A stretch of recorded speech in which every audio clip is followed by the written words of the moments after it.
What are the top 10 causes for erectile dysfunction?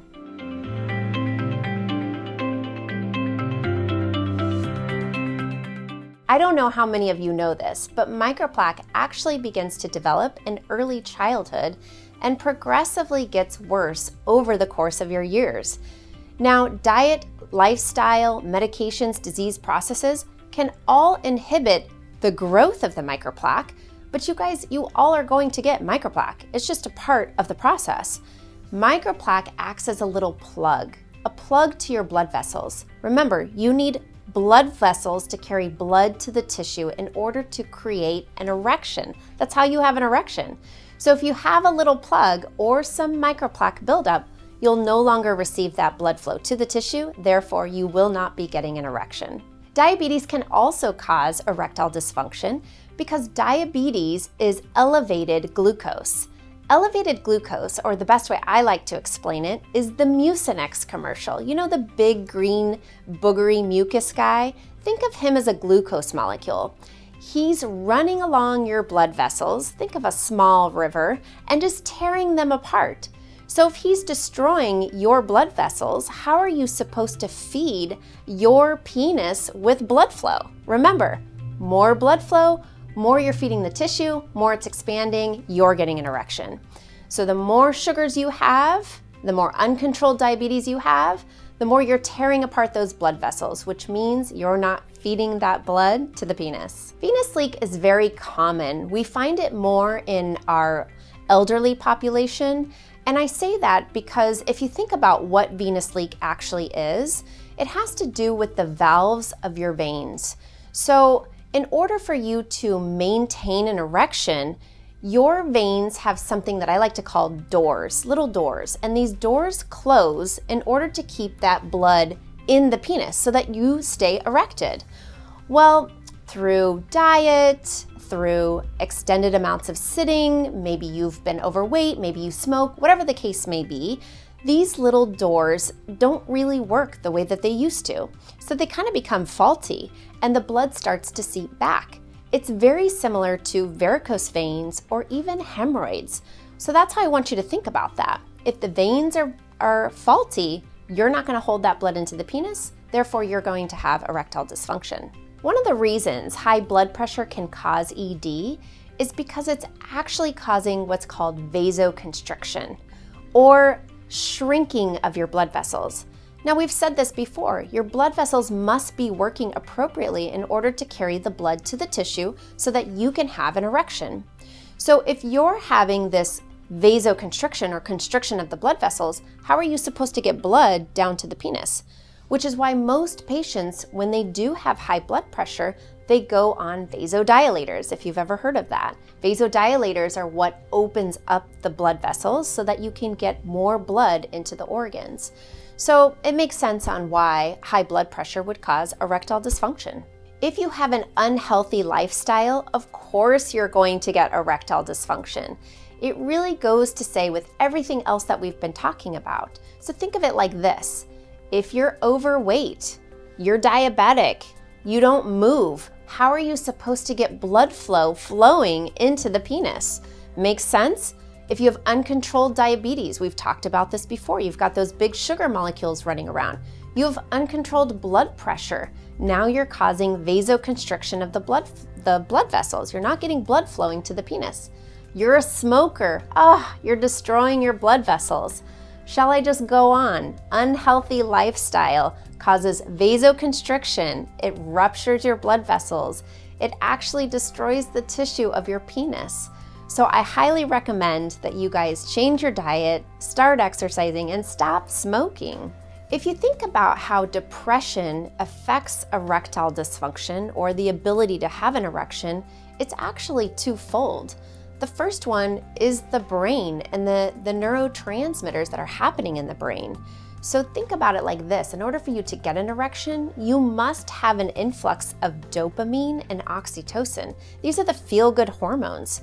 So if you're just not feeling good and you're depressed, you're not making those hormones, those neurotransmitters, to actually tell your body to have an erection.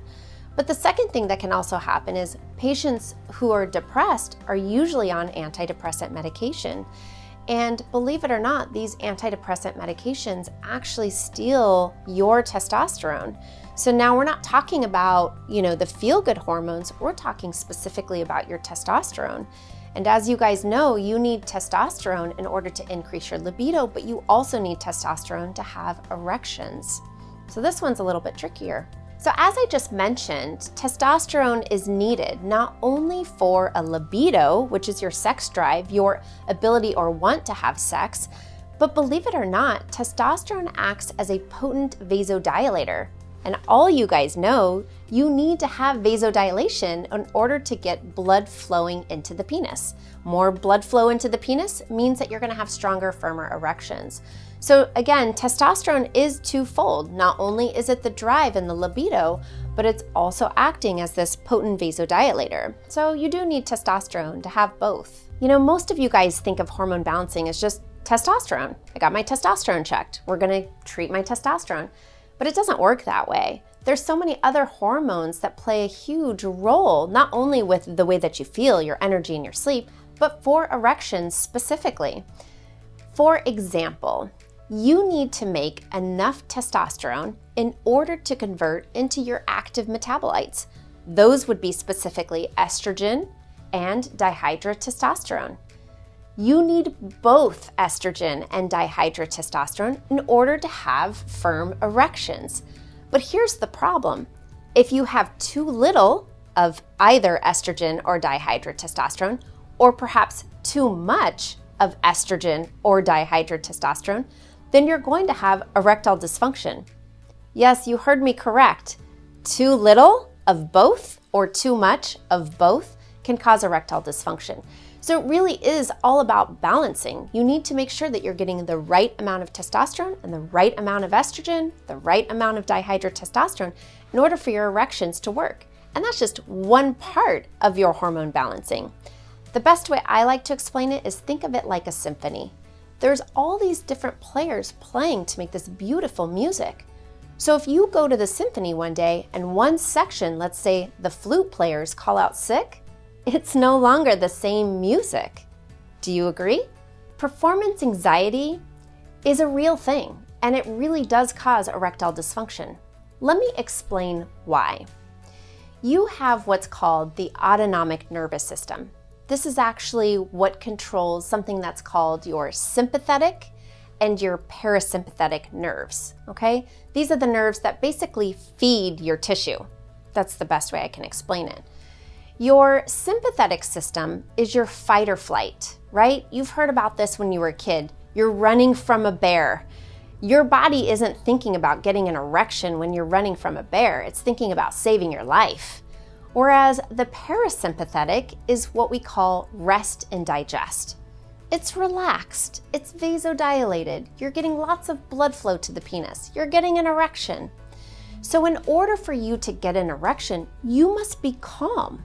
You must be activating this parasympathetic nervous system, this rest and digest, so that you can actually feed that blood into the tissue and get an erection. But here's the tricky part about all of it. In order for you to ejaculate or finish or have an orgasm, you must activate your sympathetic nervous system. That is your fight or flight. You must be able to charge back up and do what you need to do. So what I find is that with my performance anxiety patients, they've got it all mixed up. So they're in this kind of state of fight or flight. They're running from the bear all the time. So if you're running from the bear all the time, then you're not going to feed blood flow to the tissue and you can't get an erection. It's just the way it works. Nerve damage can happen either from an injury or specifically from a surgery, typically from prostate removal or what they call a prostatectomy. This prostate removal usually occurs in men who have prostate cancer.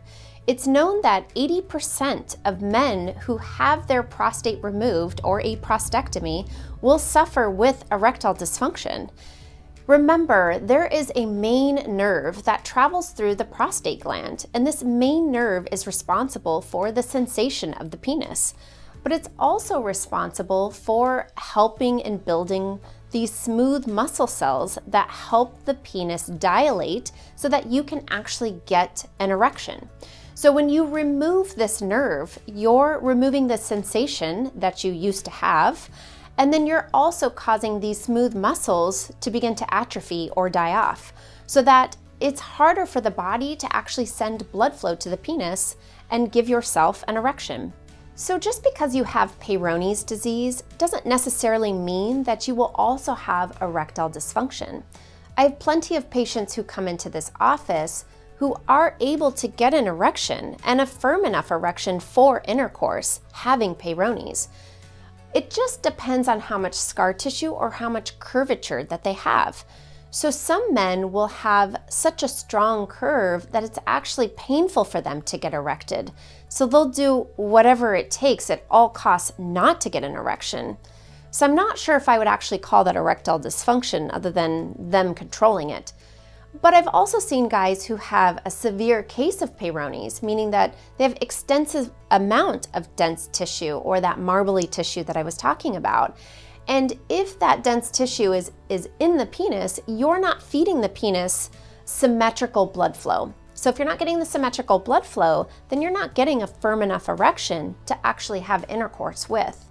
So with Peyronie's, it's a little bit tricky. Some do, some don't. So if you're wondering which one of these is causing your erectile dysfunction, then go to getmyprotocol.com and take your personalized quiz to get your treatment plan. Or you can reach out and one of my specialists will give you your personalized consultation and let you know which treatment plan is best for you.